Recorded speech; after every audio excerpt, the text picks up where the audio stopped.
Hi friends, ఈరోజు మనం చెప్పుకోయే వ్యక్తి ఒక గంటలో 700 పేజీలు చదవగలడు. అంటే నిమిషానికి 12 పేజీలు. ఒక వారంలో ఎటువంటి భాషనైనా సరే నేర్చుకోగలరు. తన గంభీరమైన గొంతు, ఆయన మాట్లాడే విధానంతో ఎదుటివారిని ఇట్టే ఆకర్షించుకోగలరు. కేవలం ఒకే ఒక్క స్పీచ్తో భారతదేశ గొప్పతనాన్ని ప్రపంచం మొత్తం చెప్పుకునేలా చేసిన మహానుభావుడు. భారతదేశం అంటే మూఢనమ్మకాలు అనుకునే విదేశీయులకి ఇండియా యొక్క సంస్కృతిని, భారతదేశంలో స్త్రీలకున్న గొప్పతనాన్ని తెలియజేసి వారి మెదళ్లలో చెరగని ముద్ర వేశారు. ఆయన మరణించి ఇప్పటికీ 120 సంవత్సరాలైంది. ఇంకో 1000 సంవత్సరాలైనా ఆయన్ని మన భారతదేశం మర్చిపోదు. అంతగా ప్రభావితం చేసిన వ్యక్తి ఎవరో మీకు ఈ పాటికే అర్థమై ఉంటుంది. ఆయన మరెవరో కాదు, ద సైక్లోనిక్ మాంక్ ఆఫ్ ఇండియాగా పేరొందిన శ్రీ స్వామి వివేకానంద. మనం ఏదైనా బుక్ చదివితే లైన్ టు లైన్ చదువుతాం, కానీ స్వామి వివేకానంద పేరా టు పేరా చదివేవారు. ఎందుకంటే ఆయన పేరా మొదటి వాక్యం మరియు చివరి వాక్యం చదివి దాని యొక్క మొత్తం భావాన్ని గ్రహించేవారు. దీనివల్లే ఆయన నిమిషానికి 12 పేజీలు చదవగలిగేవారు. ఇంత గొప్ప వ్యక్తి గురించి మనం మాట్లాడుకున్నందుకు మరియు ఆయన మన దేశంలో పుట్టినందుకు మనం ఎంతో అదృష్టవంతులం. అలాగే మనం ఎంతో గర్వపడాలి కూడా. మహాత్మా గాంధీ, రవీంద్రనాథ్ ఠాగూర్, సుభాష్ చంద్రబోస్, జవహర్లాల్ నెహ్రూ, బాలగంగాధర్ తిలక్, జగదీష్ చంద్రబోస్, జంషెడ్జీ టాటా, నికోలా టెస్లా, ఏపీజే అబ్దుల్ కలాం, అన్నా హజారే మరియు నరేంద్ర మోడీ, ఇలాంటి వారంతా మనలో చాలామందికి స్ఫూర్తిదాతలు. కానీ వీళ్ళందరికీ స్వామి వివేకానంద చాలా గొప్ప స్ఫూర్తి ప్రదాత. మన జాతీయ గీత రూపకర్త అయినటువంటి రవీంద్రనాథ్ ఠాగూర్ స్వామి వివేకానంద గురించి ఒక వాక్యం చెప్పారు. అదేంటంటే, if you want to know India, study Vivekananda. భారతదేశం గురించి తెలుసుకోవాలంటే ముందు స్వామి వివేకానంద గురించి అర్థం చేసుకోండి అని దీని అర్థం. అంత గొప్పగా స్వామి వివేకానంద భారతదేశాన్ని ప్రభావితం చేశారు. వివేకానంద లాంటి వ్యక్తి యుగానికి ఒక్కరే పుడతారు. మరి అటువంటి వ్యక్తి ఎక్కడ పుట్టారు, ఎన్ని కష్టాలు అనుభవించారు, ఈ సమాజానికి ఏం సేవలు అందించారు అనేది చెప్పాలంటే ఈ ఒక్క వీడియో సరిపోదు. ఆయన గురించి మాకు తెలిసిన కొన్ని విషయాలు మీకోసం ఈ వీడియోలో వివరిస్తున్నాం. సో లేట్ చేయకుండా వీడియోలోకి వెళ్ళిపోదాం. స్వామి వివేకానంద అసలు పేరు నరేంద్రనాథ్ దత్త. దగ్గర వారంతా ఆయన్ని ప్రేమగా నరేన్ అని పిలిచేవారు. ఈయన 1863 జనవరి 12న మకర సంక్రాంతి రోజు కలకత్తాలోని గౌర్మోహన్ ముఖర్జీ స్ట్రీట్లో జన్మించారు. స్వామి వివేకానంద తండ్రి పేరు విశ్వనాథ్ దత్త. ఆయన కలకత్తా హైకోర్టులో న్యాయవాదిగా పనిచేసేవారు. తల్లి పేరు భువనేశ్వరి దేవి. ఆయనకు భూపేంద్రనాథ్ దత్త, మహేంద్రనాథ్ దత్త అనే 2 సోదరులు మరియు స్వర్ణమయి అనే ఒక సోదరి ఉండేవారు. చిన్నతనంలో స్వామి వివేకానంద చాలా అల్లరిగా ఉండేవారట. వారి తల్లి ఆయన అల్లరిని తట్టుకోలేక, నువ్వు ఇలా అల్లరి చేస్తే శివుడు నిన్ను కైలాసానికి రానివ్వడు అని బెదిరిస్తే అల్లరి ఆపేవారట. నరేన్కి చిన్నతనం నుండే రామాయణం, మహాభారతం లాంటి ఎన్నో పురాణాలు వాళ్ళ అమ్మగారు వివరించి చెప్పేవారట. ఈ పురాణాల్లో అన్నిటికంటే రామాయణాన్ని స్వామి వివేకానంద ఎక్కువగా ఇష్టపడేవారట. అప్పుడప్పుడు మట్టితో సీతారాముల విగ్రహాలను చేసి పూజించేవారట. అయితే ఆయనకు హనుమంతుడు అరటి తోటల్లో రామనామ ధ్యానం చేసుకుంటూ ఉంటారని ఎవరో చెప్పగా, హనుమంతుడి కోసం స్వామి వివేకానంద అరటి తోటల్లో వెతికేవారట. స్వామి వివేకానందకి చిన్నతనం నుండే ధ్యానం అలవాటైంది. ఆయన తన మిత్రులతో కలిసి ధ్యానం చేస్తున్నప్పుడు తన మిత్రులందరూ 5-10 నిమిషాలకే ధ్యానం నుండి లేవగా స్వామి మాత్రం చాలాసేపు ధ్యాన ముద్రలో ఉండేవారట. స్వామి వివేకానందకి చిన్నప్పటి నుండి సాధువులన్నా, సన్యాసులన్నా, భిక్షగాళ్ళన్నా చాలా ప్రేమ ఉండేదట. వారికి తన ఇంట్లో ఉన్న వస్తువులు దానంగా ఇస్తూ ఉండేవారట. ఇవన్నీ గమనిస్తున్న వాళ్ళ అమ్మగారు నరేంద్రుడి గురించి ఒక్కోసారి ఆశ్చర్యపడుతూ, మరోసారి భయపడుతూ ఉండేవారట. స్వామి వివేకానంద కలకత్తాలోని ఈశ్వర్చంద్ర విద్యాసాగర్ స్థాపించిన విశ్వవిద్యాలయంలో 1871లో తన విద్యాభ్యాసాన్ని ప్రారంభించారు. తర్వాత తన తండ్రి ఉద్యోగరీత్యా ట్రాన్స్ఫర్స్ కారణంగా వేరే 2-3 విద్యాలయాల్లో విద్యను కొనసాగించారు. పెద్దవాడయ్యే కొద్దీ ఆయనకు ఆధ్యాత్మికత వైపు చాలా మొగ్గు పెరిగేదట. ఆయన తనకు తెలిసిన పెద్దవారందరినీ, దేవుడు ఉన్నాడా, మీరు దేవుడిని చూశారా అని అడుగుతూ ఉండేవారట. అందరూ ఏం సమాధానం చెప్పాలో తెలియక ఏదో రకంగా ఆ మాట దాటవేసేవారట. కొన్నాళ్లకు ఆ నోట ఈ నోట స్వామీజీకి కావలసిన సమాధానం శ్రీ రామకృష్ణ పరమహంస దగ్గర దొరుకుతుందని స్వామి ఆయన్ని కలవడానికి వెళ్ళారట. రామకృష్ణ పరమహంస స్వామీజీని చూడగానే తిరిగిన తన్మయత్వంతో, నీకు ఇన్నాళ్ళు పట్టిందా నా దగ్గరకు రావడానికి అనుకుంటూ కళ్ళు మూసుకుని ఏవో అంటూ ఉండేవారట. ఇది చూసిన వివేకానంద రామకృష్ణ పరమహంసని మొదట పిచ్చివారిగా భావించారట. ఆ తర్వాత కొంతకాలానికి స్వామి వివేకానంద రామకృష్ణ పరమహంసని, అయ్యా, నాకు దేవుణ్ణి చూడాలని ఉంది, తమరు దేవుణ్ణి చూపిస్తారా అని అడిగారట. దానికి బదులుగా రామకృష్ణ స్వామి, ఓ చూశాను, నిన్ను నేను ఎలా చూస్తున్నానో దేవుణ్ణి కూడా అలాగే చూశాను అంటూ తన కాలు వివేకానంద ఒళ్ళో పెట్టారట. అలా కాలు పెట్టిన వెంటనే వివేకానంద ఈ బాహ్య స్మృతిని కోల్పోయి వేరే ఏదో కొత్త లోకానికి వెళ్ళిన అనుభూతిని పొందారట. దీంతో భయపడి, నన్ను ఏం చేస్తున్నారు మీరు? నా తల్లిదండ్రులు ఇంకా బతికే ఉన్నారు, వారిని నేను సేవించాలి అని గట్టిగా అరిచారట. అది విన్న రామకృష్ణ నవ్వుతూ, సర్లే ఇప్పటికిది చాలు అని ఆయన కాలు తీసేశారట.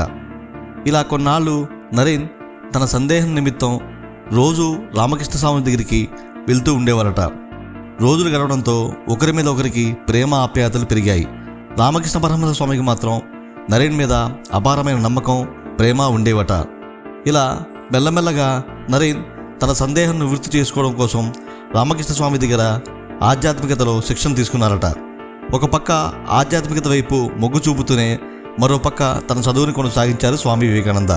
ఇలా 1884లో ఆయన తన BA పూర్తి చేశారట. ఇదే సంవత్సరం నరేన్ యొక్క తండ్రి చనిపోవడంతో కుటుంబ భారం మొత్తం ఆయన మీదే పడింది. ఈ సమయంలో చాలా కష్టాలు పడ్డారట. తినడానికి తిండి కూడా దొరకని పరిస్థితిని అనుభవించారట. ఎంత కష్టాల్లో ఉన్నప్పటికీ నరేన్ ఆధ్యాత్మికతను మాత్రం వదలలేదు. రామకృష్ణ పరమహంస ఆయన్ని ఓదారుస్తూ ఎక్కువ సమయం ధ్యానంలో గడపని చెప్పేవారట. ఇలా కష్టకాలం నడుస్తూ ఉండగా తన గురువైన రామకృష్ణ పరమహంస గొంతు క్యాన్సర్తో బాధపడుతూ 1886లో మరణించారు. దీనితో నరేన్ ఇంకా కుంగిపోయారట. తీవ్రమైన ధ్యానంలో ఉండడానికి ప్రయత్నించేవారట. ఒకరోజు ఇలాగే ధ్యానంలో ఉండగా దివ్యమైన వెలుతురు నిండిన ఒక ఆకారం నరేన్కి దేవుడిపై ఉన్న అన్ని సందేహాలను తీర్చిందని చెప్తూ ఉంటారు. ఈ స్థితినే నిర్వికల్ప సమాధ స్థితి అని కూడా అంటారు. ఈ సంఘటనతో స్వామి వివేకానంద మనసులో ఉన్న అలజడి తగ్గిపోయింది. 1890లో స్వామి వివేకానంద దేశ పర్యటన ప్రారంభించారు. అనేక దేశాలు, నగరాలు తిరిగి అక్కడ ప్రజల పరిస్థితులు, కష్టాలు తెలుసుకున్నారు. అయితే చాలామంది విదేశీయులు భారతదేశాన్ని తక్కువగా చూడడం, భారతదేశ ప్రజల్ని బానిసలుగా, తెలివిలేని వారిగా చూడడం, ఇవన్నీ చూసి స్వామి చాలా కుంగిపోయేవారట. నా దేశ ఖ్యాతిని ఎలాగైనా ప్రపంచం మొత్తం తెలియజేయాలని ఆరాటపడుతూ ఉండేవారట. ఇలా ఉండగా అమెరికాలో సర్వమత సమ్మేళన మహాసభలు జరుగుతున్నాయని తెలిసి అక్కడికి వెళ్లాలని స్వామీజీ నిశ్చయించుకున్నారట. 1893లో అమెరికాకు ఒక ఓడ ద్వారా స్వామి బయలుదేరారు. 1893 సెప్టెంబర్ 11 స్వామి ఇన్ని రోజులు చూసిన సమయం రానే వచ్చింది. చికాగోలోని కొలంబస్ హాల్లో సర్వమత సమ్మేళన మహాసభలు మొదలుపెట్టారు. దేశ విదేశాల నుండి మత పెద్దలు, శాస్త్రవేత్తలు, ఎంతోమంది అతిరథ మహారథులు ఈ సభకు విచ్చేశారు. దాదాపు అందరి స్పీచ్ అయిపోయిన తర్వాత స్వామి తమ స్పీచ్ స్టార్ట్ చేశారు. Sisters and brothers of America అని ఆయన స్పీచ్ మొదలు పెట్టగానే 7,000 మందితో నిండిన ఆ సభ మొత్తం 3 నిమిషాల వరకు ఆగకుండా చప్పట్లతో మారిమోగిపోయిందట. ఆయన ఆ స్పీచ్లో భారతీయ ధర్మం అన్ని మతాలను, అన్ని కులాలను స్వీకరిస్తుందని, గౌరవిస్తుందని చెప్పారట. భారతదేశం ప్రపంచంలో ఉండే ఎవరైనా సరే ఉండడానికి ఉండే ఇల్లు వంటిది అని చెప్పారట. దేవుణ్ణి చేరుకోవడానికి మతం మార్చుకోవాల్సిన అవసరం లేదని, దేవుణ్ణి చేరాలంటే ఎటువంటి మార్గాలు అవలంబించాలో వివరించారట.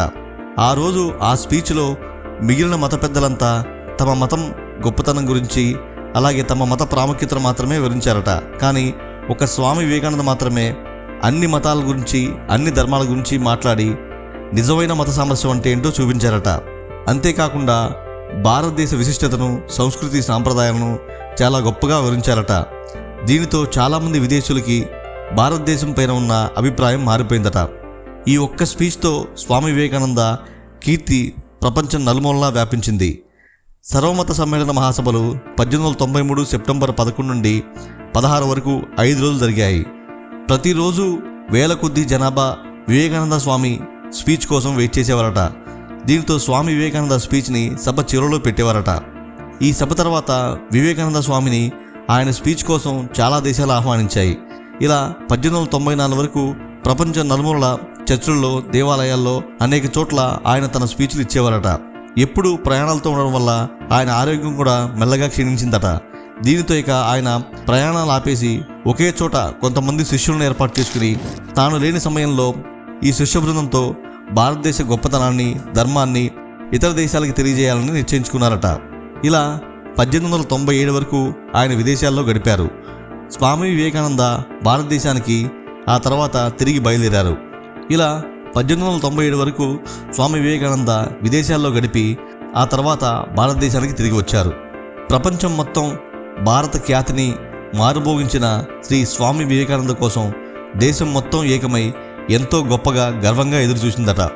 ఇండియా తిరిగి వచ్చిన తర్వాత కూడా ఆయన అనేక నగరాల్లో తిరిగి మోటివేషనల్ స్పీచెస్ ఇచ్చి జనాల్లో చైతన్యం నింపేవారట.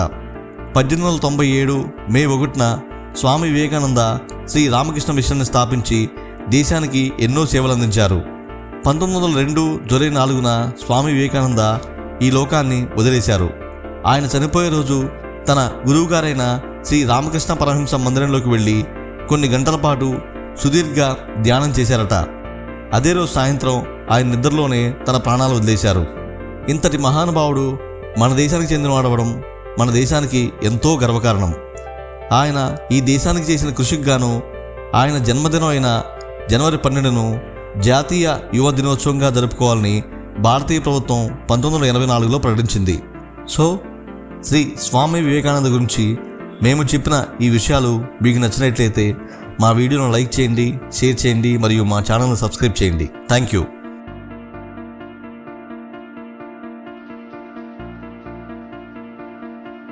Sisters and brothers of America,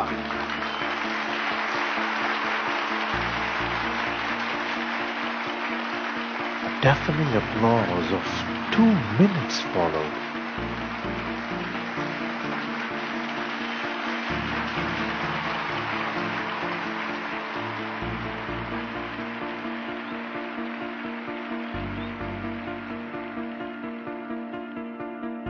it fills my heart with joy unspeakable to rise in response to the warm and cordial welcome which you have given us. I thank you in the name of the most ancient order of the monks in the world. I thank you in the name of the mother of all religions. And I thank you in the name of millions and millions of Hindu people of all classes and sects.